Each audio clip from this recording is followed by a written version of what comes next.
د ازادۍ راډیو د ډیجیټل پاڼو څارونکو سلامونه. زه سید شینواره یم او د اونۍ د نویو سیاسي تحولاتو له متفاوتې شننې سره مو د ازادۍ د 8مې ورځ کوربه یم. نن درته د کورمې د قبیلوي نښتو په اړه بحث هم لرم، خو تر هر څه لومړی د اونۍ د پیښو مهم ټکي. د نجونو پر زده کړو عامو تام بندیز. طالبانو د طبي نیمه لوړو زده کړو ادارو له دروازو نجونې وشړلې. اوازې دي چې مؤسسات هم تړل کیږي. د نظر خاوندان وایي طالبانو خپلې پښې په تبر ووهلې. د افغانستان نارینه د افغانو ښځو ترڅنګ ونه درېدل، چوپ پاتې دي. که څوک غبرګون هم ښیي، په دې حد باندې نه ده چې اثرګزاره واوسي. هر کله چې استبداد ولو که هغه استبداد حتی د دیني پلوه هم توجیه شوی وي او د استبداد دپاره د مذهبي مشروعیت هڅه شوې وي، هم خلک کله چې په تنګ شي نو په جنګ شي. اداري مجلس طالبانو ځینې مشران تر اوسه په تور لیست کې دي او تقریبا د ټولو هېوادونو د روسیې په شمول باندې د هېوادونو په لیستونو کې هم دي، ولې هېڅ عملي اقدام نه کېږي. د ناکامورا 5م تلین او ورته د عدالت غوښتنه. شنونکي وایي د افغانانو مسؤلیت چې د ناکامورا د وژنې دوسیه یې پلټلې، افشا کړې او قاتلان یې په سزا رسولي وایي. افغان هنرمند آریان خان ورته سندریزه پیرزوینه ډالۍ کړې.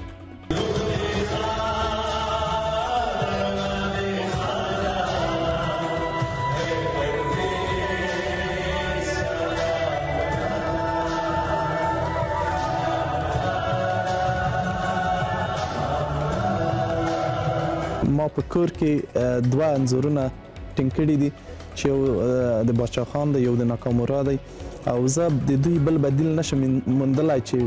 هغلته په کور کې دریم چوکاټ په هغې باندې ډک کړم. او دا په عین محل کې زموږ افغان سیاسیونو او حکومتونو ته دا ښیي چې د وطن په جوړونه کې، د وطن په رغونو کې سره کم کار وکړي، چې هغه لومړنی شرط زما په نظر هغه اخلاص دی چې ناکامورا درلودی. اوس هم که چیرته یو واکمن نظام رښتیا هم د عدالت دعوه لري، نو د داسې یو بې ازاره انسان د وژنو قضیې څېړل په دوی باندې فرض دی او باید معلومه کړي چې دا ولې چا او د کومو اهدافو دپاره ووژه. او په برلین کې د افغان جلا وطنه خبریالانو سمپوزیم. دوی په افغانستان کې د خبریالانو د حقونو په خوندیتوب او له افغانستانه بهر د خبریالانو د بامسؤلیته خبریالۍ لپاره د اخلاقي کوډونو په عملي کولو ټینګار کړی دی. څنګه موږ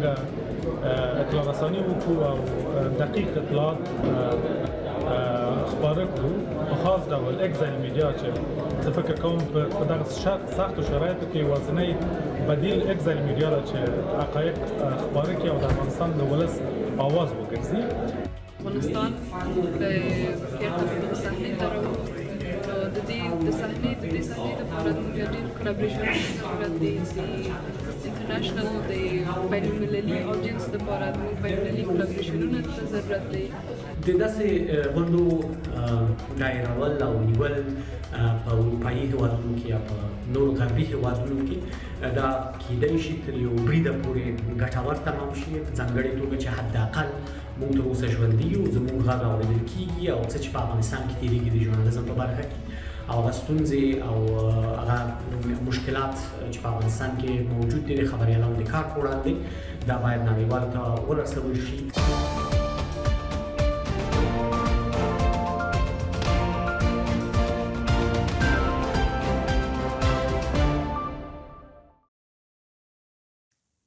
بیا هم ستړي مه شئ. داسې ښکاري چې د طالبانو زعیم ملا هیبت الله اخندزاده د نجونو پر نیمه طبي لوړو زده کړو له بندیز وروسته په افغانستان کې د مؤسساتو د فعالیتونو د بندولو پرېکړه هم وکړي. که څه هم له مسایلو اګاه سرچینې د نجونو د نیمه لوړو طبي زده کړو پر ادارو لګول شوی او پر مؤسساتو د طالبانو د مشر را روان احتمالي بندیز د دوی لخوا په خپلو پښو نوي ګزارونه بولي، خو بلخوا داسې ښکاري چې د دغو پرېکړو د بدو پایلو له ویرې د خپل حکومت د ژغورلو په نیت د طالبانو کابینه کې د نجونو د زده کړو او نړۍ سره د تعامل اړوند بحثونه هم ګرم شوي دي. د طالبانو د حکومت یوې مهمې سرچینې ازادۍ راډیو ته وویل د نجونو پر زده کړو له نوي بندیز وروسته کابل کې د میشتو طالبانو اندېښنه د خپل حکومت د بد انجام ورسره د نړیوال تعامل د لا ماتېدو په اړه زیاته شوې ده او ګڼ وزیران داسې انګیري چې کندهار نه را روانې پرېکړې د دوی حکومت دوام ته نه پرېږدي. زه باور لرم چې د خلکو د بنسټي حقونو د تروړلو دغه پروسه ډیره نه پای او دغه ملت به بالاخره له دننه څخه د دغه استبداد په وړاندې راپاڅېږي طبعا چې بهرني عوامل هم مهم دي، نړیواله وضعیت هم مهم دی او افغانستان په دغسې یو موقعیت کې دی چې د دغسې بې قانونه وضعیت دوام ناممکن ښیي او زه فکر کوم چې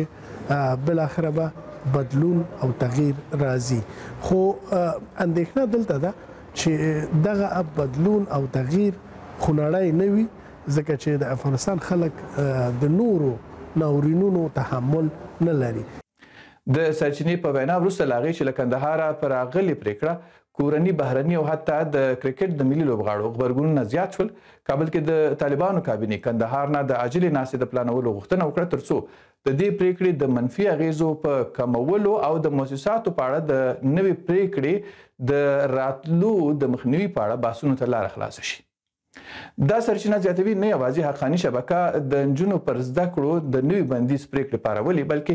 له مولوي کبیر، خالد حنفي او مولوي حکیم حقاني پرته د ملا هیبت الله ټولې کابینې په دې پرېکړه کندهار ته احتجاج کړی دی. د دوی دننه هم مخالفتونه لیدل کیږي او زه فکر نه کوم چې په دې ډول هغلته دا نظام دوام وکړای شي او دوی په لوی لاس خلک خپل مخالفت هڅوي او اوس چې په ځینو سیمو کې خلکو له جګړو څخه خلاصون موندلی دی، دوی بیا غواړي هغه هیواد جګړو لوري ته بوزي او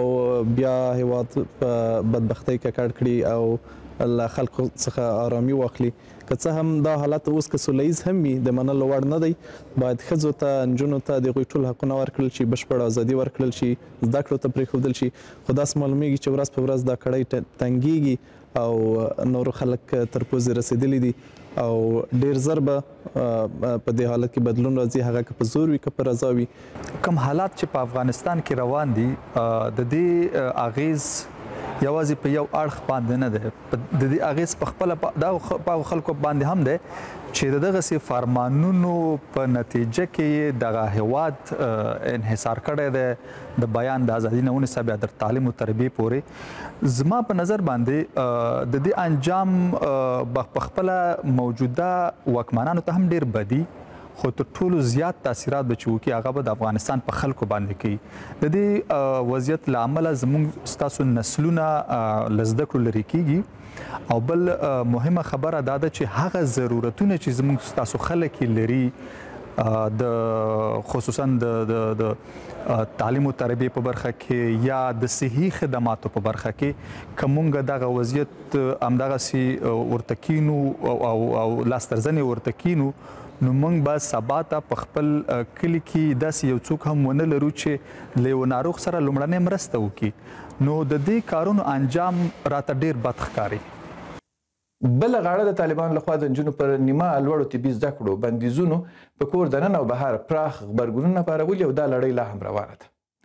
د کرکټ د ملي لوبډلې غړي راشد خان، لوبډلمشر حشمت الله شهیدي، د کرکټ د نړۍ ولسمشر محمد نبی ساحل، رحمان الله ګربز او ګلبدین نایب لومړني هغه لوبغاړي دي چې د طالبانو د زده کړو د دښمنۍ اړوندې غږ پورته کړی دی.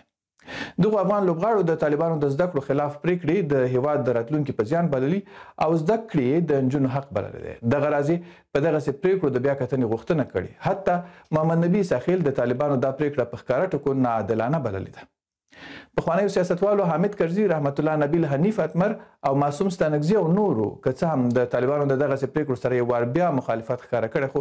خلکو ورته په ټولنیزو رسنیو پیغورونه ورکړي دي چې پر افغانانو راوستل شوي بده ورځ کې تاسې ټول پخواني سیاستوال ښکېل یاست او له دغه تاریخي مسؤلیته نشئ خلاصېدی. تر 3 کلونو پورې د افغانستان نارینه د افغانو ښځو ترڅنګ ونه درېدل، چوپ پاتې دي. که څوک غبرګون هم ښیي په دې حد باندې نه ده چې اثرګزاره واوسي. همدارنګه نړیواله ټولنه متاسفانه هیڅ ډول ملموس فشار پر طالبانو باندې رانوسته چې طالبان حداقل د افغانو ښځو په وړاندې ښوونځي او پوهنتونونه خلاص کړي. تاسو ګورئ چې دوی کولی شول ډېر محدودیتونه پر طالبانو باندې ولګوي، لکه سیاسي فشار، لکه پر دوی باندې د سفر بندیزونه، لکه د ډالرونو بندول چې هر میاشت دوی ته په 40 میلیارد یا میلیون ډالر په هفته کې راځي او چې دا چې په کال کې څونه کیږي دا ډېرې زیاتې پیسې دي. متاسفانه هیڅ فشار پر طالبانو باندې رانه وروستل شو چې موږ ترې نتیجه واخلو. او دا خلاف د دین دی دا فرمان، دا خلاف د شریعت دی، دا خلاف اته د انسانیت زه بولم او د افغانستان تورتم ته بیایي، د افغانستان جهالت ته بیایي او په هیڅ کتاب کې داسې نه دي راغلي. دا کارونه زه فکر کوم یا قصدن کیږي یا عمدن کیږي یا وجه یې د ناپوهۍ او جهالت ده. او زه امیدواره یم چې په افغانستان کې بدلون راشي او د دغسې فرمانونو مخه ونیول شي او هغه کسان چې متحد دي افغانستان ته خپل غږ پورته کړي، په ځانګړې توګه نړیواله ټولنه چې اوس یوازې ګوري چې څه تېرېږي په افغانستان کې، باید فشار راوړي او حاکمه ډله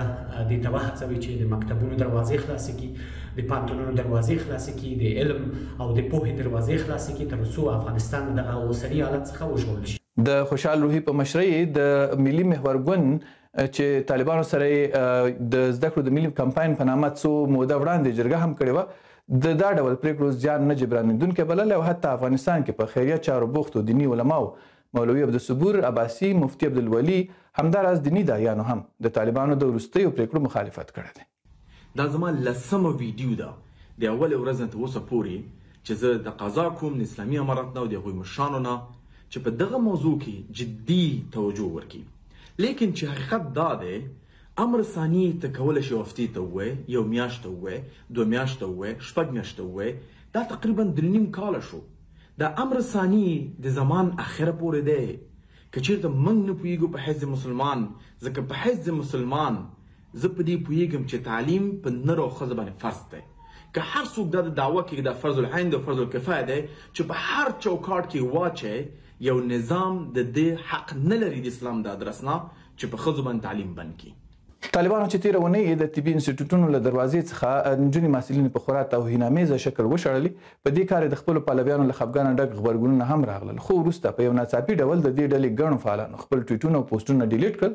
وضاحتونه یې ورکړل او د خپل امیر د پرېکړو د اطاعت ژمنه یې کړې ده.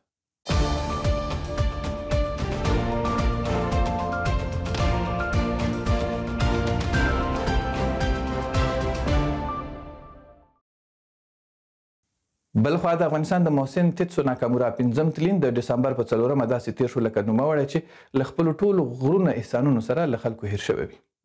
د نظر خاوندان ناکامورا د افغانستان په ننګ او د افغانانو د خپلې خاورې د اوبو د مهارولو په جرم وژل شوی بولي او دا په افغانستان حق ګڼي چې د تر اوسه یې باید د وژنې اړوند دقیقې پلټنې شوې وای. زه وایم چې د قتل باید بشپړه پلټنه شوې وای، پخواني واکمنانو باید دا کار کړی وای. اوس هم که چیرته یو واکمن نظام رښتیا هم د عدالت دعوه لري، نو د داسې یو بې ازاره انسان د وژنو قضیې څېړل په دوی باندې فرض دی او باید معلومه کړي چې دا ولې چا او د کومو اهدافو دپاره ووژه. زموږ ټولې 15 سره لویې د اوبو حوزې د ګاونډیو لپاره مهمې دي. د په ختیځ کې د افغانستان د روانو اوبو د مهارولو او د افغانستان په شاړو او وچو دښتو باندې د رااړولو یو بنیادي کار شروع کړ او طبعا چې دښمنان د افغانستان دښمنان په دې اړه حساس شول. په ښکاره یې وایم چې پاکستاني کړیو د همدغه حساسیت له مخې وواژه او تر ده مخکې هم په دغه سلسله کې هغه نړیوال شخصیتونه چې په دې برخه کې کار کړی تر دې مخکې هم پاکستان ترور کړی. دوی وایي ناکامورا د افغانستان لپاره هغه کارونه وکړل چې حکومتونو لا نه دي کړي او بل داسې خواخوږی به په افغانستان کې په نصیبونو پیدا شي. د دا غوندې انسانان په پیړۍ کې یو راځي. په تېره پیړۍ کې موږ په هغه سیمه کې باچا خان درلود او په اوسنۍ پیړۍ کې مو ناکامورا درلود. که څه هم زموږ د وطن نه و خو زموږ د وجود برخه شوی و، زموږ د ټولنې برخه شوی و، زموږ د وجود او د خلکو برخه شوی و. نو کاش چې هغه مو له لاسه نه وای ورکړی او کاش چې دغه په شان نور کسان زموږ په خپل وطن کې پیدا شي. څوک په یو وطن کې هیڅوک هم ونه لري، خپلوان هم ونه لري او ډېر کم امکانات هم ولري. د هغو لپاره ناکامورا یو بیلګه ده چې په ډېر کم اخلاص کولی شي په یو هیواد کې دونه غټ کارونه وکړي چې ان هغه د حکومتونو لپاره بیلګه کېدلی شي. او دا په عین محل کې زموږ افغان سیاسیونو او حکومتونو ته دا ښیي چې د وطن په جوړونه کې، د وطن په رغونو کې سره کم کار وکړي چې هغه لومړنی شرط زما په نظر هغه اخلاص دی چې ناکامورا درلودی. خو د تیر په څیر دا ځل هم د ناکامورا د 5م ترین مراسم ساړه تیر شول او یوازې له افغانستان 7 سمندره لري د امریکا په ورجینیا کې ورته د افغان هنرمند اریان خان لخوا د خدمتونو د درناوي مراسم نیول شوي. علین خان دغه مراسمو ته د افغانستان د نامتو شاعر مولا عطایي هغه نظم هم سندره کړی او وړاندې کړی دی چې د کاکا مراد ناکامورا په ویر کې لیکلی. علین خان ازادي راډیو ته وویل د سندرې او د تلین د مراسمو درانه مصارف یې له خپله جیبه ځکه لنډ کړل چې د ناکامورا ظالمانه وژنه تر اوسه د یو افغان په توګه په زړه داغ پاتې ده او غوښتل یې له افغانستان سره د هغه د مینې جواب جاپانیانو ته د مینې هنر په ژبه ورسوي.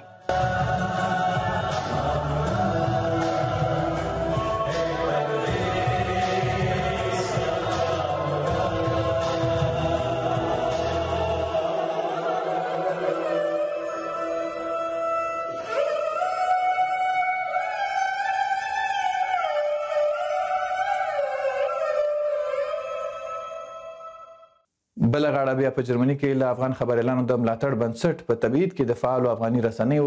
او خبریالانو سمپوزیم رابللی و چې څنګه کولی شي د افغانستان د بحران بحث د نړیوالې ټولنې له حاشیې نه د بحثونو اصلي نقطه وګرځوي. دې سمپوزیم ته وینا کې ملګرو ملتونو لپاره د افغانستان پر ځای پاتې استازي نصیر فایق آنلاین وینا کې ویل دا په تبعید کې د افغاني رسنیو مسؤلیت ده چې د افغانانو واقعي غږ تر نړیوالې ټولنې منعکس کړي. هغه په نړیواله ټولنه هم غږ وکړ چې طالبانو سره یوازې د بشري کارونو تر حده تعامل مهم دی او له دې زیات تعامل هغوی ته نړیوال قانوني حیثیت وربخي چې په وینا یې دا د افغانانو د ملي ګټو خلاف کار دی. د سمپوزیم د بحث پنلونو او ورکشاپونو کې د فعالو رسنیو استازو او خبریالانو ټینګار وکړ چې د افغانستان شرایط د نورې نړۍ له شرایطو بدل شوي او د افغانانو لپاره د بامسؤلیته ژورنالیزم د دودونې اړتیا ده. افغانستان بیرته په دغه صحنې ته راوړو د دې صحنې لپاره موږ ډېر کولابریشنونه ضرورت دی. د انټرنیشنل د بین المللي اودینس لپاره موږ بین المللي کولابریشنونه ته ضرورت دی ځکه چې اکثر زموږ دغه ټول میډیا اوټلیټونه یا رسنیو ټول د افغانانو په لاس کې دي او هغه څه چې لیکل کېږي هغه څه چې پروډوس کېږي ټول د هغه تارګیټ اودینس یې افغانان دي. نو د دې سمپوزیم مثلا دغه ده چې څنګه افغانستان د صحنې نه د یو سکویر یا باکس نه وروباسو نور انټرنیشنل میډیا فوکس ته راوړو چې دا یې ما په نظر تاسو سره آیدیایی که ما شروع کردیم پیش نره و فکر میکنم یک بحث سپورتی که رسانه ها یعنی در تبعید میتونه مفید باشه از نظر ما متحد بودنشان است و اینکه حداقل یکی از این ارگانیزیشن ها باید شناخته شده و در قابل قبول همگی باشه که در جای بین المللی یا معتبرتر یک عضویت و یا هم یک نماینده داشته باشیم که همون خبرها اینا رو برسونه تا اینکه موضوعات تحقیق شود و رسانه ها یا اسوسییشن یا هر موضوع تا چینل یوتیوب هم که هست همون یک حمایت از یکی دیگر داشته باشه که پیشرفت کنه. دوی ټینګار وکړ چې په اوسنیو شرایطو کې چې افکار پاشلي دي د ژیر ژورنالیزم د مخنیوي او د افغانانو د واقعي غږ د پورته کولو په موخه د افغاني رسنیو ترمنځ د ژورنالیستیکو اخلاقو او معیارونو مؤثر کوډونه تدوینوي او رسنیو ته وسپاري. سمپوزیم کې د هغو ژورنالیستانو د حقونو د خوندیتوب او ملاتړ په اړه هم ټینګار وشو چې دا مهال افغانستان کې فعالیت کوي او له بېلابېلو ګواښونو سره مخ دي. دغه سمپوزیم کې په تبعید کې د ټولو رسنیو استازو ګډون کړی او په دوو مهمو مسایلو بحث وشو. اول دا چې په کانفلیکټ زون کې لکه افغانستان څنګه موږ اطلاع رساني وکړو او دقیق اطلاعات خبره کړو په خاص ډول اکزایل میډیا چې زه فکر کوم په دغه سختو شرایطو کې یوازینی بدیل اکزایل میډیا ده چې حقایق خبره کړي او د افغانستان د ولس اواز وګرځي. ترڅنګ موږ څنګه کولی شو د افغانستان مسله نړیوالو رسنیو ته راوړو او په دې پنلونو کې متخصصینو بحث وکړ او په پای کې په څلورو ګروپونو کې د رسنیز اخلاق باندې بحث وشو. په بعضو شرایطو کې څه میکانیزمونه باید جوړ شي او دغه میکانیزمونو د جوړولو لپاره کمیټې جوړې شوې چې دا به اټسو تعقیبوي او پایلې په خاص ډول هغه ایتکس اف کوډ اف ایتکس به د ابتدایي درافت به جنوري کې تنظیمېږي. هغې نه وروسته به د ټولو اکزایل رسنیو سره جلسات تنظیمېږي او یو کوډ اف اټیکس چې ټول لپاره د منلو وړ دا به رامنځته کیږي. د داسې غونډو دایرول او نیول په اروپایي هیوادونو کې یا په نورو غربي هیوادونو کې دا کیدای شي تر یو بریده پورې ګټور تمام شي، په ځانګړې توګه چې حداقل موږ تر اوسه ژوندي یو، زموږ غږ اورېدل کیږي او څه چې په افغانستان کې تېرېږي د ژورنالیزم په برخه کې او هغه ستونزې او هغه مشکلات چې په افغانستان کې موجود دي د خبریالانو د کار په وړاندې دا باید نړیوالو ته ورسول شي او د داسې غونډو دایرول تر ډېره بریده پورې کولی شي یو پل جوړ شي د هغه کسانو څخه چې د افغانستان څخه وتلي دي په بهرو ملکونو کې دوی فعاله دي او خپل ژورنالیستیکي کارونه کوي او یو اړیکه رامنځته شي د هغو کسانو تر منځ چې هنوز هم په افغانستان په کابل او د افغانستان په نورو ولایتونو کې خپل مسلک ته ژمن دي او د خبریالۍ په برخه کې دوی کار کوي. بله ګټه دا ده چې حداقل کسان چې فعاله دي په نورو اروپایي هیوادونو کې دا راځي او د خپلو فعالیتونو څخه د خپلو تجاربو څخه دوی وایي او د یو بل سره یې شریکوي او همدارنګه نړیوال په دو باندې خبرېږي چې هنوز هم په افغانستان کې مطبوعات د ګوتو په شمېر فعاله دي، اما د هغو کسانو په وړاندې چې مشکلات او ستونزې شتون لري په افغانستان کې په حاکمې ډلې باندې باید فشار راوړل شي چې دغه محدودیتونه له منځه یوسي، معلومات ته لاسرسي باید رامنځته شي، همدارنګه هغه ازادي د بیان چې په ټوله نړۍ کې په حیث د یو بشر په حیث د یو انسان د هر انسان یو اساسي حق ګڼل کېږي هغه باید ورکړل شي. بلخوا بیا د جزا نړیوالې محکمې ګواښ کړی دی چې افغانستان کې د ښځو د حقونو د نقض په اړه یې پلټنې روانې دي او ډېر ژر به د طالب مشرانو د نیولو امر صادر کړي، خو د چارو شنونکي د دغسې فشارونو تاثیر په طالبانو نه ګوري. د دې محکمې مشر څارنوال کریم خان د نړیوالې جنایي محکمې د غړو هیوادونو د دیوان په 23مه غونډه کې تایید کړه چې لوړه کچه باندې ټیمونه د طالبانو لخوا افغانستان کې د بشري حقونو پر وړاندې تیري مستندوي او ټینګار یې هم کړی دی چې ژر به د افغانستان د وضعیت په اړه په دوسیو کې د نیولو حکمونه صادر کړي. نوموړي که څه هم په دې اړه ډېر جزئیات ورنه کړل او طالبانو یې هم په وړاندې غبرګون نه دی ښودلی، خو افغانستان کې سیاسي لوري بیا وایي نړیوالې ټولنې د تعامل په نامه طالبانو ته خاصه زړورتیا او شرایط برابر کړي چې له امله یې طالبان په خپلو سرغړونو کې ډاډه شوي دي. زه فکر کوم چې پر طالبانو باندې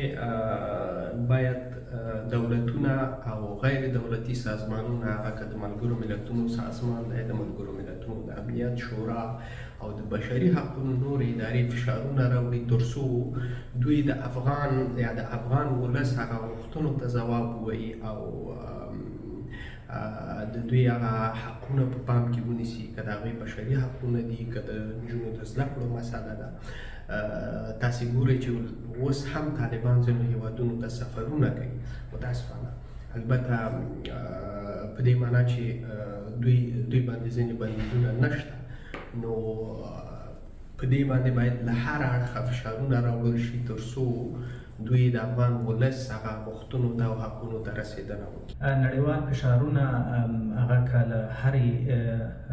مرجع او منبع څخه وي چندان اغېزمن نه دي، خصوصا که لکه د اوسې د جزا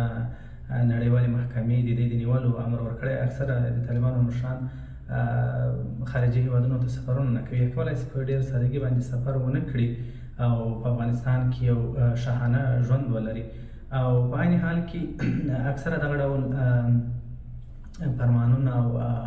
امرونه چې ورکړل شوي وي نه اجرا کېږي. دا د اوس د طالبانو ځینې مشران تر اوسه په تور لیست کې دي او تقریبا د ټولو هیوادونو د روسیې په شمول باندې د هیوادونو په بلک لیستونو کې هم دي، ولې هیڅ عملي اقدام نه ده سوی، نه کېږي، ځکه مسله د دولتونو سیاسي ګټې او خپلې سیاسي ګټې او د دوی خپل اهداف. د جزا نړیواله محکمه یا ICC هغه نړیوال سازمان دی چې تر دې وړاندې د پوتین، د اسرائیلو صدر اعظم نتنیاهو او د میانمار د پوځي دیکتاتور د نیولو امر ورکړی. دا په داسې حال کې ده چې د تیرې نومبر میاشتې په 28مه چیلي، کوستاریکا،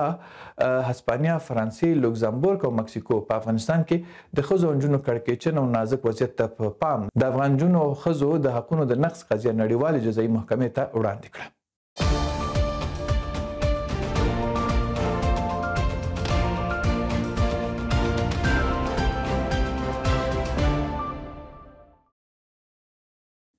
او اوس هم د کورمې پاړشینار سخت وضعیت ته ورګرځو. هلته پاړشینار کې څه هم دا ونه یو وار بیا نښتې وشوې او لږ تر لږه 10 نور کسان پکې وژل شوي، خو دا ورپکې د جګړې د ښکېلو قبایلو ترمنځ د سولې هڅې هم ګړندې شوي. پښتانه ملتپال دعوه کوي چې د کورمې د جنجالونو د حل لپاره د پی ټی ایم لویې جرګې یو وارې خپله سوله ییزه قافله استولې وه چې د پاکستان حکومت یې مخنیوی کړی او دوی ټینګار کوي چې پاکستاني ریاست د پاړه چنار سیمه له خلکو خالي کول غواړي. د کوزې پښتونخوا له چارو آګاه سرچینه ډاکټر سید عالم مسعود ازادي راډیو سره مرکه کې ټینګار کړی دی چې ځایي پښتانه د دوی په ضد جوړو شویو دسیسو باندې پوه شوي دي، خو داسې لاسونه هم ورننه ایستل شوي چې یو تر بله یې د وینو تږي کړي دي. دا چې کورمه کې وضعیت څنګه دی او هلته د سولې هڅې تر کومه حده رسېدلي او دغه راز څنګه ورونه پښتانه قبایل د شیعه او سني په نامه یو بل ته ګوته په ماشه ناست دي، له ډاکټر سید عالم مسعود سره مرکه کې مې درته راسپړلي دي.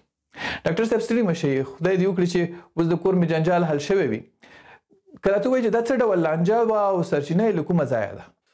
د ټول ناول خو جي ستاسو یو جهان مننه.